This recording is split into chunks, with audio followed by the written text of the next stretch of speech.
Hello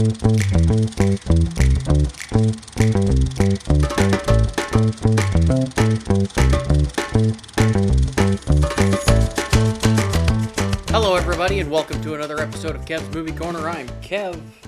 This week we are wrapping up our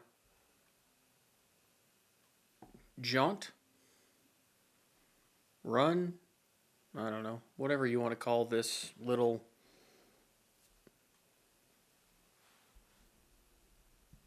series of things with the Hunger Games, with the final movie, even though it's the first movie, last but the first in the series. I don't know.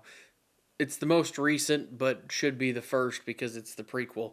The Ballad of Songbirds and Snakes.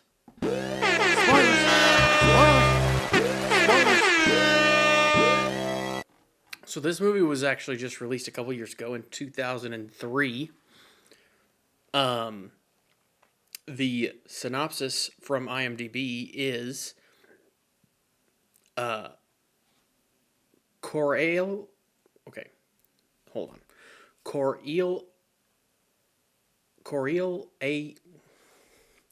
this is a Roman name, so give me a second.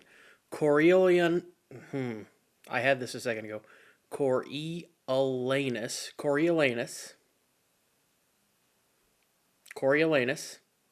there we go. Coriolanus Snow mentors and develops feelings for a female District 12 tribute during the 10th Hunger Games. Coriolanus. Just took a second. Okay, so this movie happens 64 years before the original Hunger Games movie with Katniss, Jennifer Lawrence, whatever. The premise of this is Snow is trying... This is President Snow, by the way. This is who becomes President Snow. Coriolanus. His dad has died for some reason. He's trying to rebuild the family name. And not lose their apartment and lose everything, basically. So he's trying to get this grant and stay in college.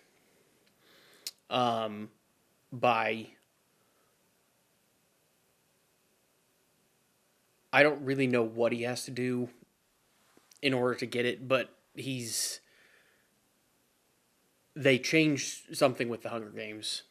So the new order is, or the new thing that he has to do is he has to become a mentor, which I just said they have to mentor, because the Hunger Games are losing viewership after 10 years. People aren't watching it anymore.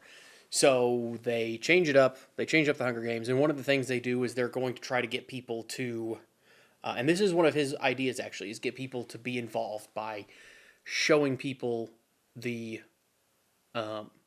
tributes, by getting them to know, doing interviews with the tributes, stuff like that. Because when the tributes first arrive, they get thrown in a zoo, which is horrifying.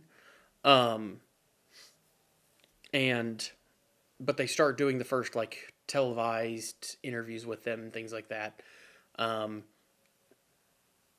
They do a tour with them of the arena, which is just literally just like the Coliseum. And it's just like an open building. Like there's nothing in there. You can tell that there used to be people that would go in there and watch it. And during their tour with just the tributes and the mentors, there's an attack by rebels. It kills several people. Snow gets injured. And his tribute, Lucy Gray, who's played by Rachel Zegler, I think is how you pronounce it, saves him, even though she could escape like somebody else does, like one of the other kids does. But they leave, because it's the games are the next day, I think. Even though the attack happened, they leave the arena how it is and just kind of put gates around it. And they leave all the damage and just let them do the games with it almost destroyed and let them use more of the arena basically for the more of the building for the games. So you've got this whole. The games don't take up as much of the movie as the first, uh, or even really the second movie. I don't feel like the games are very small part of this one. Um, there's a lot before of him helping Lucy, giving her food, getting to know her, kind of telling her what she needs to do. Because they've made several changes. They can get, um, they can, with the new rules, he can get sponsors to give her money so that he can buy food and water for her. Which you see later in, with Katniss getting things during the Hunger Games in the later movies. That supposedly all started here. But you see different things that are supposedly happening in these movies that happened or that go on later.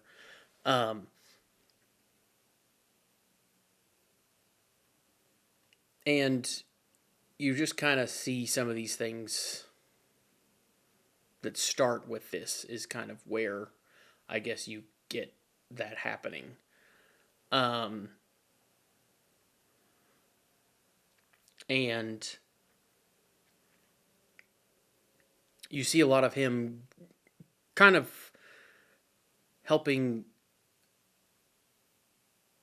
kind of like Haymitch does, helping train her, but also falling for her at the same time. Um, you also have him helping in the games a little bit. And then at the end, um, you the his professor, I guess, who's in charge of all of this, learns that he cheated to help her win, and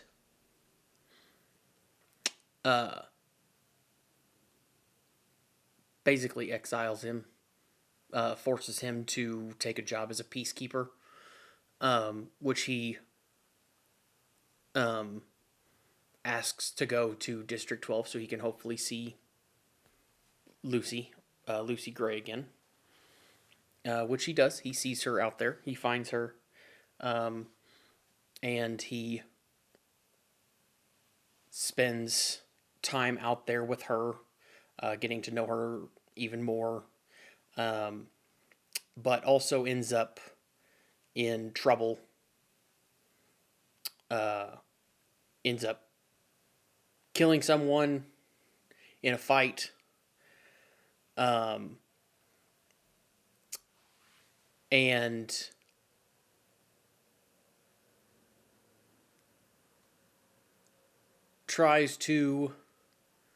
decides that he's going to run away with her. At the same time, one of his best friends from back home in the capital is also a peacekeeper, or was forced to be a peacekeeper. Rich kid from the capital who's been made fun of for being bought out of being a basically a poor kid in the districts. He's been trying this whole time to end the Hunger Games. He doesn't like what's going on. He's trying to help the rebels and things. Coriolanus Coriolanus,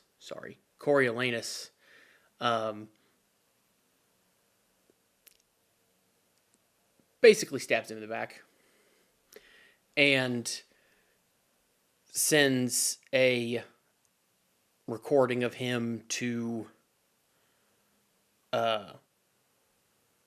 Dr. Gaul, who is the leader of the Hunger Games, who creates... I guess she's kind of like the game master. You don't really have a game master in this because they're not really doing anything. They just throw him in an arena and just kind of let him go. She's kind of like I guess she'd be the first kind of game master type person, but she's more of like a weird mad scientist type person in this movie, creating the like experiments and the weird like hybrid animals and things. One of them being snakes that they put into the arena that can basically kill everybody very easily, because she decides to kill everyone because something bad happens. And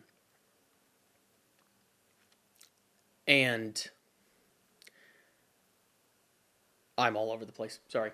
All over the place in this movie. But Coriolanus decides to run away with Lucy. They go because he's decided that he can't, if he, gets caught for killing somebody, he could be put to death. And as they're running away, they come across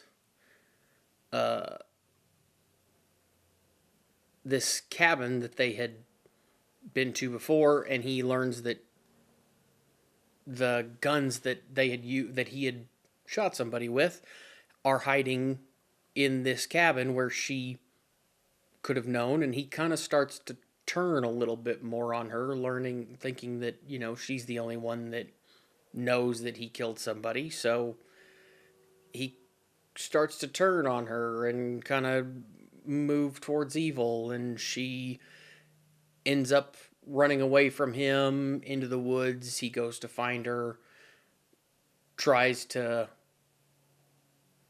kill her, can't ever find her, tries to shoot her as she's singing with mockingjays echoing around him. He ends up getting promoted for outing one of his friends who he backstabbed. Gets promoted for outing him. After he's executed, his friend is executed, he gets promoted to a officer position in District 2. I think it was District 2.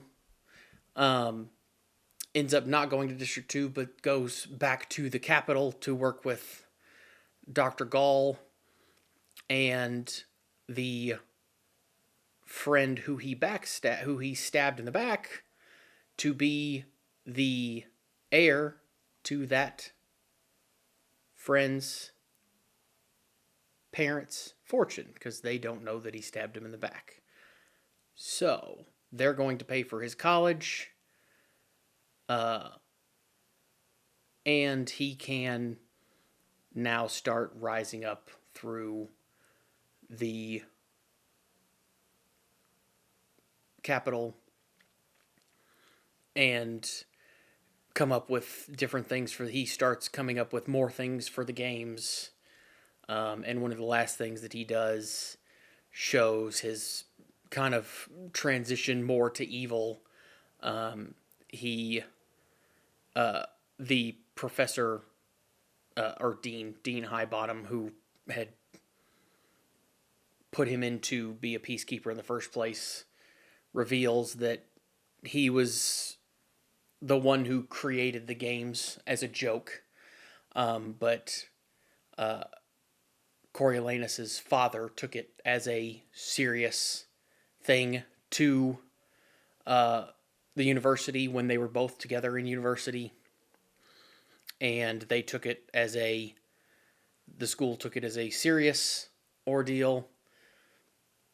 Highbottom drinks a basically a drug that he's been taking to try to ease his pain because he doesn't like that he's part of the reason that this whole thing exists. And it's been poisoned by Snow, and he ends up dying, and that's kind of the first time you see the whole Snow poison thing, which you learn about later in the other Hunger Games, that he's been poisoning people, and that's part of why he bleeds whenever he, bleeds from the mouth, because he's been poisoning people and drinks some of it and all that kind of stuff. You learn about that later. But anyway, yeah, so Coriolanus is, you kind of see him turn to the dark side from being somewhat of being a good person to turn to be a completely evil person in this, over the course of this movie, which is an interesting kind of ordeal. It's it's actually supposed to, I guess, be a direct or based on the Roman general Gnaeus Marcius Coriolanus, which is supposedly lived in the 5th century BC and is also based on one of William Shakespeare's last tragedies. There's, questions on if he ever actually existed, but he was a Roman general, ended up being exiled, and then later sacked Rome, or besieged Rome, took over. So there's kind of supposed to be kind of a similar thing to that, kind of a parallel to that, which is interesting, I thought, kind of a little bit of a parallel to that. And that's where the name comes from, actually. I also thought it was interesting. The host of the Hunger Games in this is Lucky Flickerman, which is, I wondered where that came from. I wondered if it was, so it's implying, I guess, that it may be Caesar's father from the later movies, because also there's a part in this where he's on the phone trying to change a dinner reservation, and he says that it's a party of 2 plus a high chair, which could be Caesar, his child, which would say that his son went up to followed his footsteps and eventually became Caesar Flickerman in the later episodes, which I thought was just a fun little nod to that. Just an interesting thing. But anyway, this movie did very poorly in the box office. It worldwide it made $349 million on its $100 million budget, so it didn't do very well. Critically, some people liked it. Overall, it didn't. It again didn't do very well critically. Rotten Tomatoes score, this again was the lowest as far as lowest score of any of the movies. Catching Fire, I told you, was number 1 at 90, so that's the second of all of them. So that was at a 90. The first Hunger Games movie, so the Hunger Games, was 84. So you had basically 2, 1, 3, 4, and then this one is last is 64. So this one did not do well really at all. There is another prequel that is supposed to come out next year. They have already, I saw this a couple of weeks ago, they confirmed that Jennifer Lawrence and I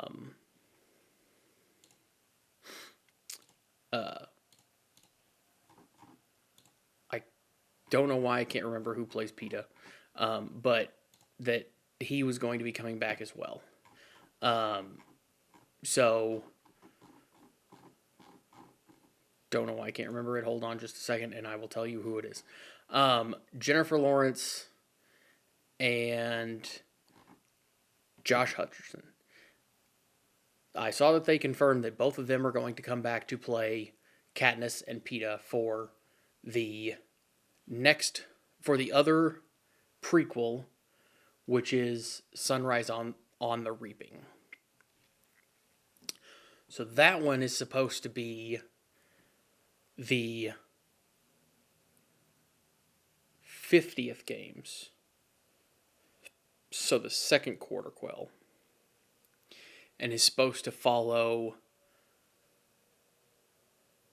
Haymitch, who was the mentor for Katniss and Peeta, and his time in the games, from what I understand. So,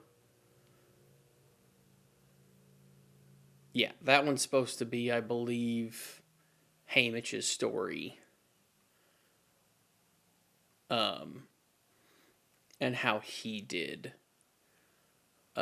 in the games.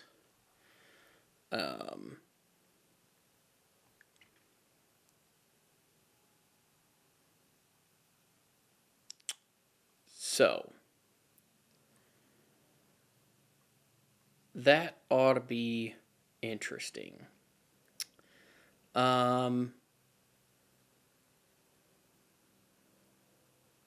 Yeah. So,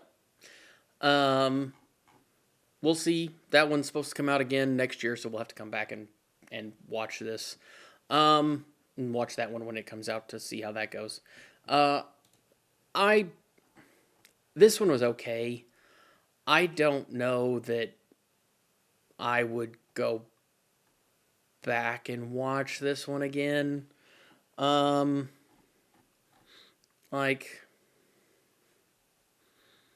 It is...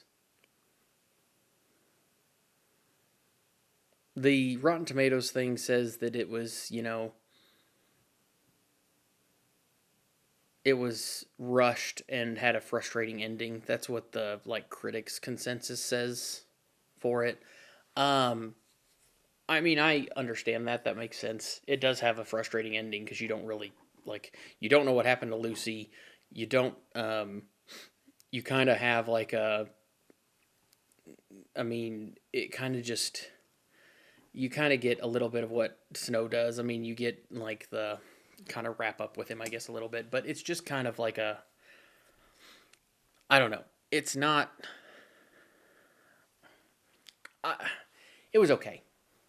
I don't know. I prefer the other ones. I'll go back and watch the other ones again, I'm sure. This is probably a one and done, and I don't know that if I do watch it again, it'll be, I'm sure, a long time before I do again. But, I guess it was worth a one-time watch. It's kind of long. It's a little over 2.5 hours, so I don't know if I would recommend it. I would say just watch the other ones. I don't know that you need to watch this one because I don't really know that it does much for you, to tell you the truth. But anyway, I think that's it for this week. This is a little longer than most of these normally go, so I think that's it for this week. I hope you guys enjoyed this. Next week, we're switching to a different franchise. That's the word I'm looking for. My uncle is going to join me for those, and we're going to talk about Star Wars. And there's 9 main ones, but I think we're going to do all 11 of them, because you've got the Han Solo one, which I haven't seen, actually, so that'll be interesting, and and Rogue One, which we'll get to that one as well. But, yeah, so 11 movies. So we've got a little bit of time to do those. So hope you guys like this one. Join me and my uncle next week to watch Star Wars. We're going to start with the Episode 1, The Phantom Menace.